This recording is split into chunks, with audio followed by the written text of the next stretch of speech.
আল্লাহ পাক সত্যি কথা প্রকৃতিটাকে এত সুন্দরভাবে গড়েছেন।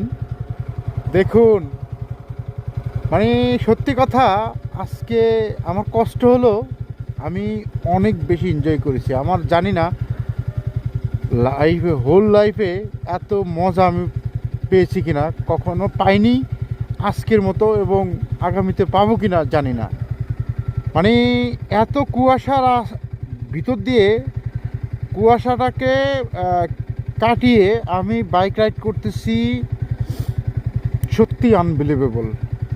মানে আমার হেলমেটের ভাইজার তো লাগাইতে পারতেছি না, ভাইজারে আপনার ইয়া বৃষ্টির পানির মতো হয়ে দেখেন দেখেন ভাইজারের অবস্থা।